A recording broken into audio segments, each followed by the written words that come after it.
दोस्तों आज हम लेकर आए हैं एक और नई कहानी। आप इस पूरी कहानी सुनने के लिए अभी वीडियो को लाइक करें, चैनल को सब्सक्राइब करें और नोटिफिकेशन बेल को दबाना न भूलें।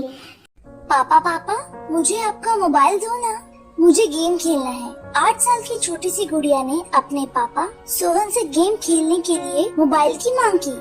सोहन ने कहा, नहीं बेटा अभी काम है मुझे, बाद में दूंगा। गुड़िया ने जिद करते हुए कहा, नहीं पापा दो ना, मैं तुरंत गेम खेलकर दे दूंगी। सोहन ने फिर से कहा, नहीं बेटा मैंने कहा ना अभी मुझे काम है, मैं बाद में दूंगा।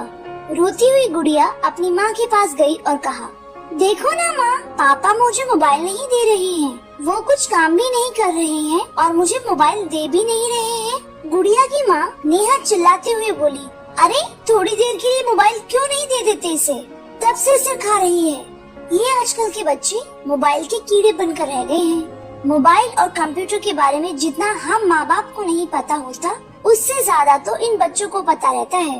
वो हमारे पड़ोसी शर्मा जी है ना, उनका बेटा मोनू की उम्र हमारी बेटी से 1 या 2 साल ही ज्यादा होगी। उसे जब देखो मोबाइल में ही घुसा रहता है। कितना एडवांस हो गया है उनका बच्चा। मोबाइल तो अलग बात है, वो लैपटॉप भी चला लेता है। कितना मैच्योर बिहेव करता है वो, ऐसा लगता है हम किसी बड़े लड़के से बात कर रहे हों। बात विचार में अपने माता पिता की ही तरह स्टॉल मेंटेन करता है वो छोटा सा बच्चा। उसके माँ बाप भी तो कितने फ्रैंक रहते हैं, सबके साथ साथ बैठकर टीवी देखना, मूवी देखना सब करते हैं। कितने सारे गेम लाकर रख दिए हैं उसके पिता ने उसके लिए। पूरे घर में गेम की सीडी बिखरी पड़ी रहती है। ऊपर से मोनू इतना स्मार्ट है कि वह खुद से इंटरनेट से गेम डाउनलोड कर लेता है। उनके बेटे को कभी रोते हुए नहीं देखा। दूसरी तरफ हमारी बेटी को देखो, बात बात पर रोती रहती है, हर समय मोबाइल की रट लगाती रहती है। एक आप हो कि उसे तो मोबाइल देते ही नहीं। सोहन ने कुछ सोचते हुए कहा, वो सब तो ठीक है, उसके गेम खेलने के लिए अलग से मोबाइल दे दूंगा, लेकिन इस तरह वो ज्यादा मोबाइल यूज करेगी तो उसकी आँखों पर बुरा असर होता हो सकता है। नेहा कुछ नहीं बोली तो सोहन ने कहा, मैं अभी किसी काम से बाहर जा रहा हूँ, लगभग 10 मिनट में आ जाऊँगा, फिर हम लोग सब मिलकर कहीं घूमने चलते हैं। नेहा ने कहा, ठीक है, तब तक मैं इसे तैयार भी कर दूंगी। सोहन भी हाँ में रजामंदी देकर घर से बाहर चला गया, लेकिन 10 बजे का गया सोहन 11 बजने तक भी वापस नहीं आया। इस बीच नेहा ने उसे फोन लगाने की कोशिश भी की, लेकिन उसका फोन हर समय व्यस्त ही बता रहा था। अब नेहा को सोहन की चिंता होने लगी कि आखिर क्या बात है जो अभी तक सोहन आया नहीं। लगातार कोशिश के बाद आखिरकार एक बार सोहन का फोन लग ही गया। फोन लगते ही नेहा बोल उठी, क्या हुआ? 10 मिनट का बोलकर गए थे, 1 घंटे से ऊपर हो गया है, तुम्हारा तो कुछ पता ही नहीं। सोहन ने बताया, आज के घूमने का प्रोग्राम कैंसिल कर दो, आज हम घूमने नहीं जाएंगे, और अगर जाएंगे भी तो शाम को। नेहा ने आश्चर्य और चिंता भरे स्वर से पूछा, लेकिन बात क्या है, कहाँ हो तुम? सोहन ने कहा, हॉस्पिटल में हूँ। नेहा चीख पड़ी, क्या हॉस्पिटल में? क्या हुआ तुम्हें? सोहन ने कहा, मुझे कुछ भी नहीं हुआ है, मैं ठीक हूँ और मैं तुम्हें अभी कुछ भी नहीं बता सकता, घर आकर सारी बात बताऊंगा। लगभग शाम तक सोहन वापस आया। आते ही नेहा ने सवालों की झड़ी लगा दी, तुमने तो कहा था शाम को घूमने चलेंगे, ये टाइम भी निकल गया, अब गुड़िया को कैसे समझाऊं? सुबह से सज धज कर तैयार बैठी है कि कब पापा आएंगे और वह हम सबके साथ घूमने जाएगी। सोहन ने कहा, उसे किसी तरह समझा बुझाकर खिला पिलाकर सुला दो, मुझे तुमसे कुछ जरूरी बात करनी है। नेहा ने ऐसा ही किया। रात को सोते समय नेहा ने सोहन से पूछा, अब बताओ क्या हुआ, आज दिन भर किस काम से बाहर रहे? सोहन ने बताया, वो हमारे पड़ोसी शर्मा जी है ना, उन्हें एक परेशानी आ गई थी, उसी में लगा रह गया। मैं आज सुबह जैसे ही घर से निकला तो बाहर देखा, पार्किंग एरिया में कुछ लोग झुंड बनाकर खड़े थे। पास जाकर देखा तो मोनू, वो 9 साल का छोटा सा बच्चा, अपने साथ खेल रही बच्ची नित्या के साथ गलत हरकत करने की कोशिश कर रहा था। कुछ लोग उसकी अश्लील हरकतों को देखकर हंस कर बातें कर रहे थे। देखो आजकल के बच्चों को कैसे है ना इनके माँ बाप, जिनके बच्चे ऐसी गंदी हरकतें कर रहे हैं। बच्चों को देखते ही समझ में आ जाता है कैसी परवरिश दे रहे हैं इनके माँ बाप। भीड़ को जमा देखकर शर्मा जी भी दौड़े आए तो अपने बेटे को उस अवस्था में देखकर बहुत लज्जित हुए। वहाँ खड़े सभी लोगों ने उनकी बहुत बेइज्जती की। शर्मा जी ने तो गुस्से में आकर अपने बेटे पर हाथ भी उठा दिया था, लेकिन मैंने उन्हें रोक दिया और मोनू को साथ में लेकर शर्मा जी का हाथ पकड़कर अपनी गाड़ी में बिठाकर एक पार्क में ले गया। वहाँ मैंने उनका गुस्सा शांत किया। मैंने उनसे पूछा, क्या मोनू किसी बुरी संगत में है जो ऐसी गंदी बातें सिखा रहा हो उसे?